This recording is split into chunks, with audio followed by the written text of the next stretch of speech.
pessoal, tudo bom com vocês? Estamos aqui novamente, o canal EBD Núcleo, convidando você para mais esta aula. Então, fique conosco até o final desse vídeo, certo? Que vai ser bênção para a sua vida. Não se esqueça, meu querido, de deixar o seu like, de deixar o seu comentário. O que você está achando da aula, o que você deseja que tenha no canal, fique à vontade. E o seu compartilhamento. Compartilhe esse vídeo nos seus grupos do WhatsApp, nas suas redes sociais, para que mais vidas sejam alcançadas pelo poder da palavra de Deus. Quero já agradecer a você que tem estado conosco, você que tem acompanhado esse retorno do canal. Vocês são bênçãos para a nossa vida, estamos crescendo a cada semana. Eu quero já pedir que você pegue aí a sua revista de juvenis, a sua Bíblia e, se possível, uma caneta e um papel, porque teremos uma aula abençoada hoje. Então, vamos lá, pessoal. Olha, nós chegamos à lição de número 5, que tem por tema as ordenanças à igreja. Quais são as ordenanças à igreja? Vamos conhecer nesta aula. O texto do dia se encontra em Mateus, capítulo de número 28, versículo de número 19, que diz: portanto, ide e ensinai todas as nações, batizando-as em nome do Pai, do Filho e do Espírito Santo. Preste atenção, porque esse texto ainda está ligado à lição da semana passada. Você quer entender um pouco sobre o que eu falei sobre pregar, ensinar? Então vá lá e fique à vontade. E se tem-se uma ideia de uma ordem, Jesus mandando ir, e aqui nós já entramos um pouco na lição de hoje, que é a ideia de ordenança. Vamos falar hoje sobre as ordenanças de Jesus. Que nós vamos falar de duas ordenanças. São elas o batismo e a ceia do Senhor. Já quero deixar a dica a você, meu querido professor, que nós temos os objetivos. Vou até mostrar aqui, tá bem aqui, arriscado, um pouco rabiscado. Os objetivos. Os objetivos vão te ajudar a conduzir a sua aula de maneira correta, de maneira objetiva, para que você alcance o objetivo. Quantos objetivos ditos agora, né?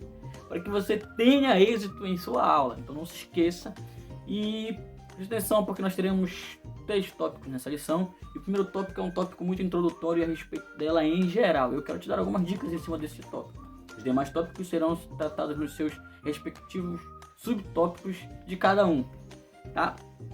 Bom, nós temos a leitura bíblica em classe, que se encontra em 4 textos diferentes. Nós temos aqui Mateus capítulo 3, versículos 3 ao versículo 15, que fala exatamente sobre o batismo, da ideia de João Batista, que esta ideia de batismo foi usada por Cristo posteriormente. Temos Mateus capítulo 28, versículo 19, que fala a respeito da grande comissão de Jesus, dando a ordem de ir. Tem-se a ideia de ordenança. Ide, tá? Lucas 22, versículos 19 ao 20, que é a ideia da ceia, de Jesus participando e trazendo essa ideia de ordenança também. E por último, 1 Coríntios 11, versículos 23 ao 26. Perceba que dentro disso tem-se a ideia do fazer isto em memória de mim. Então, tem-se a ideia de uma ordenança. Nós chegamos aqui ao nosso tópico de número 1, mas antes de chegarmos no tópico de número 1, queremos trazer aqui uma palavra introdutória. Algumas igrejas, algumas denominações trazem a ideia de sacramentos. E dentro da história da igreja cristã e dos nossos irmãos católicos, eles estabeleceram alguns sacramentos, 7 sacramentos. Dentro destes sacramentos, nós como igreja adotamos 2, o batismo e a ceia do Senhor, a Santa Ceia. Sacramento tem-se a ideia de algo que é sagrado, mas eu sorrateiramente imagino, dentro dessa ideia, tem-se a ideia de algo que esteja ligado muito à salvação. Por isso nós tomamos muito cuidado com esse termo sacramento e usamos a palavra ordenança, porque dentro da palavra ordenança está a ideia de ordem, né? Como eu já citei agora há pouco. Mas 3 palavras nós podemos usar nessa introdução. A primeira é ritual. A igreja evangélica não é uma igreja ritualística. A ideia do ritual tem-se a ideia de quando você faz algo, um ritual, cumpre uma norma para invocar, talvez, né? Muitas seitas utilizam isso para invocar os seus deuses, eles fazem um ritual. Não, nós não usamos isso. Nós não fazemos rituais para invocar o nosso Deus. O batismo e a ceia são uma ordenança, não um ritual, tá? E se tem-se a ideia de invocar no cristianismo, não. Mas a Bíblia diz que o crer, e aquele que invocar o nome do Senhor será salvo. Então é o crer, é o orar, é o decidir-se por Cristo. Mas o ritual de fato não existe. A segunda ideia é a ideia de sacramento, de algo sagrado, de algo ligado à salvação. Nós nos apossamos dela de uma maneira um pouco mais tênue, porque não temos a ideia de, entre batismo e a ceia, de salvação nelas. São símbolos, são simbologias, tá? E por último, a ideia de ordenança, porque são ordens do Senhor Jesus. Nós já lemos os textos agora há pouco e identificamos nele ordenanças. Jesus nos ordenando que fizéssemos. Então, precisamos fazer porque Jesus nos ordenou. Não é porque é um ritual e nem porque nós seremos salvos por isso, mas porque Jesus nos ordenou. Tá certo, meu querido amigo professor? Outro ponto que eu quero te falar nesse momento é que a Bíblia é um livro de memoriais. Você vai ver que desde o Gênesis e Apocalipse, Deus ele nos leva a nos lembrarmos. E a ação de lembrar é algo prazeroso, é algo esperançoso para nós. Jeremias, no capítulo de número 3 de Lamentações, volta dos versículos 21 ao versículo 26, e diz lá: eu quero trazer à memória o que me pode dar esperança. Então, essas ordenanças, elas trazem uma ideia de esperança para a igreja. Quando nos batizamos, nós estamos nos identificando com a morte de Cristo, e nisso nós estamos em comunhão com Ele e esperando que Ele volte. Nós nos identificamos com o passado na morte de Cristo e estamos em esperança do seu retorno para todos nós. A ceia do Senhor igualmente nos leva à memória quando Cristo foi morto naquela cruz, né? E quando nós nos identificamos com essa morte dentro da ceia, dentro do pão, e também identifica, porque ele diz fazer isso até que ele venha, nos leva à esperança de um retorno de Cristo. Então nós estamos falando de trabalhar a nossa memória, espiritualmente falando, no presente, no passado e no futuro. E a ceia do Senhor e o batismo estão diretamente identificados com essas características. Então, dentro desse primeiro tópico, que nós estamos falando sobre as ordenanças do Senhor, elas são ordenanças de memorial que nos levam a trabalhar o nosso imaginário, a nossa memória, a nossa esperança. Chegamos ao nosso tópico de número 2, que tem por tema o propósito do batismo. Vou citar essa ideia geral de ordenança, de memória, né, de identificação. Nós chegamos ao batismo. Ora, o batismo ele não tem poder para salvar. Nós já citamos isso no início da aula e ressaltamos nesse momento. O batismo não tem poder de salvação. Embora ele esteja ligado dentro da ideia de salvação, quando Jesus ele fala que quem crê e for batizado será salvo. Mas perceba que o batismo não entra ali, ele entra junto ao crer. Se ele dissesse quem não for batizado, quem for batizado será salvo? Não, ele fala quem crê e for batizado. Então o batismo está ligado ao crer, mas o que nós precisamos para ser salvo de fato é crer somente. Por exemplo, o ladrão da cruz, que é um argumento muito dito, mas que nos leva a refletir, ele não foi batizado, mas creu e foi salvo. Então precisamos crer. O batismo ele está acompanhado do crer, mas isso não é algo designatório de salvação. Lembre-se isso, meu querido amigo, meu querido.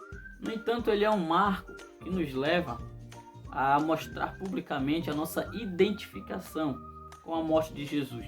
E que, tipologicamente, dar-se a entender, nós vamos falar já no próximo subtópico, mas já adiantando aqui, a nossa identificação com a morte do Senhor Jesus. E ele também é um marco de ressurreição e também é um marco simbólico da nossa integração ao corpo de Cristo. Somos integrados ao corpo de Cristo quando participamos do batismo. Qual é a ideia? Nós morremos e ressuscitamos para uma nova vida, vida esta no corpo de Cristo, em Cristo Jesus. Você, meu aluno que ainda não se batizou, não sei o que você ainda está esperando. Batize-se para estar integrado ao corpo de Cristo. Note que nós seguindo o curso, nós estamos seguindo o curso da lição. Ela veio agora definir os tipos de batismo. Nós temos o batismo por imersão, que é o que nós usamos na Assembleia de Deus, que é quando a pessoa é mergulhada, né? Ele mergulha Quando ele levanta-se uma nova criatura. Ao mergulhar, o velho homem, levanta-se um novo homem. Esse é o padrão bíblico que nós usamos na Assembleia de Deus. Tem também o modelo por aspersão, que é quando a água ela é aspergida, ela é lançada no batizante. Você já identificou quem usa esse tipo aí, né? Nós temos também o modelo de efusão, que é quando a água ela é derramada sobre o cidadão.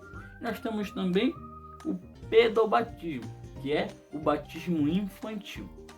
Pessoal, dentro disso eu quero te trazer um pensamento e dizer que o batismo está ligado a arrependimento e confissão de pecados.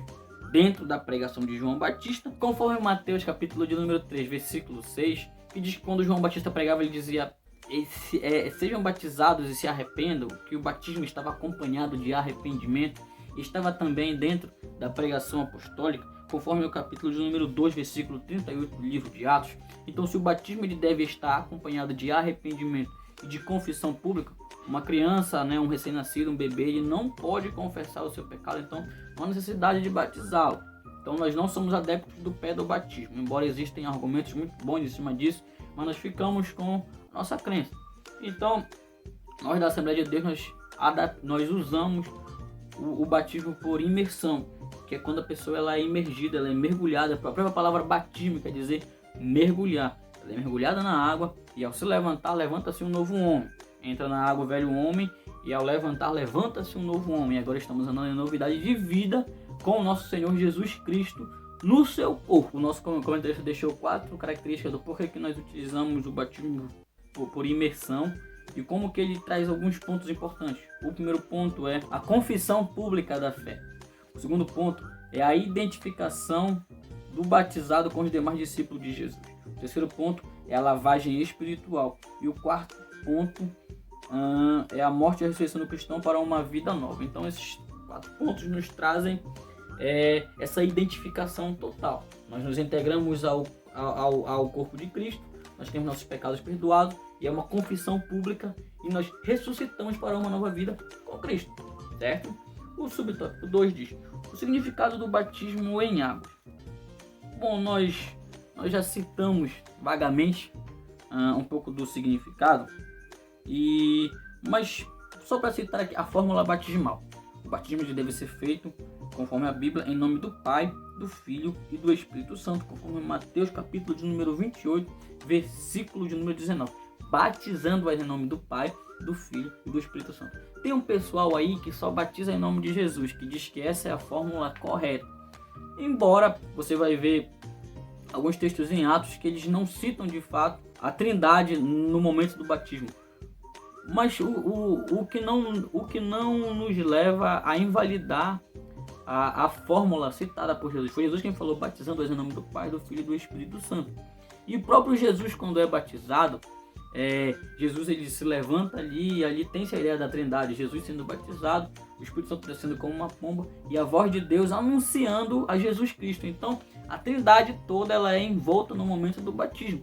Isso é uma fórmula, isso é um parâmetro, é um padrão que deve ser respeitado.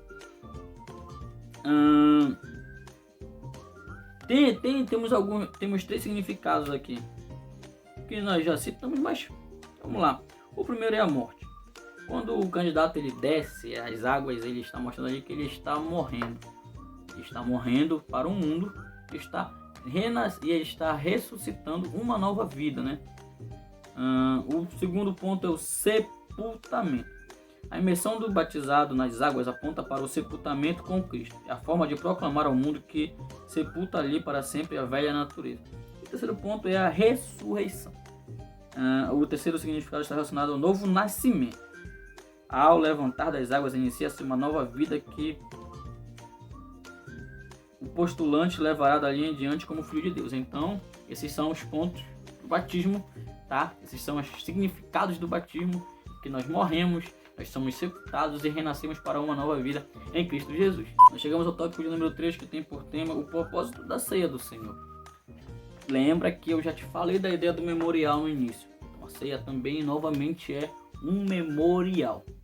Jesus fala assim, fazer isso em memória de mim. Você não pode esquecer isso. A gente não pode fazer da ceia um momento de passatempo, ou um cumprimento de tabela de uma vez por mês, não.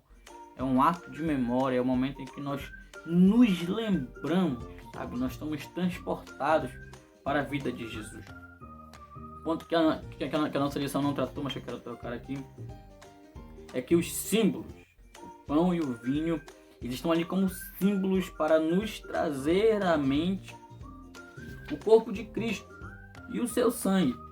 Mas eles não são ali o sangue e o corpo, porque alguém tem a ideia da transubstanciação. O que é a transubstanciação? É que no momento em que se ora para ungir ali, né, para apresentar ali o pão e o vinho, alguém diz que aquele pão ele transforma-se no próprio corpo de Cristo e que o vinho transforma-se, transubstancia-se ao próprio sangue de Cristo. Não, nós não entendemos assim. Nós entendemos que o pão e o vinho estão ali, é um trabalho do padeiro, é o trabalho do vinheteiro, mas que ambos eles simbolizam, não são ali o corpo de Cristo e nem o sangue de Cristo. Eles simbolizam, então, são símbolos que nos trazem a memória, tá? Eles nos levam a memória ao corpo e ao sangue. Então nós não somos adeptos da transubstanciação. Nós cremos na simbologia, no significado, na representatividade que existe ali nos símbolos, tá certo? Nosso comentarista nos diz aqui que a ceia ela foi instituída antes mesmo de Jesus nascer, conforme Mateus 26, versículos 26 a 28, Lucas 22, versículo 14, até mesmo no texto em que lemos no capítulo 11 de 1 Coríntios das ceias, que ele diz que eu recebi o que o Senhor Jesus na noite em que foi traído. Então, na noite em que ele ia ser traído, ele instituiu ali. Então, foi antes da sua morte, logicamente. Nós temos aqui os dois elementos. O primeiro elemento é exatamente o pão.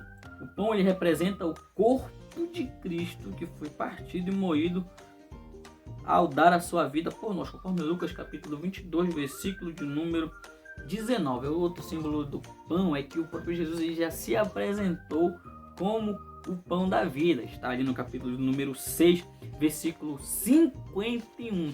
Eu acho lindo porque a ideia que tem-se ali no capítulo 6 de João é exatamente a ideia de salvação.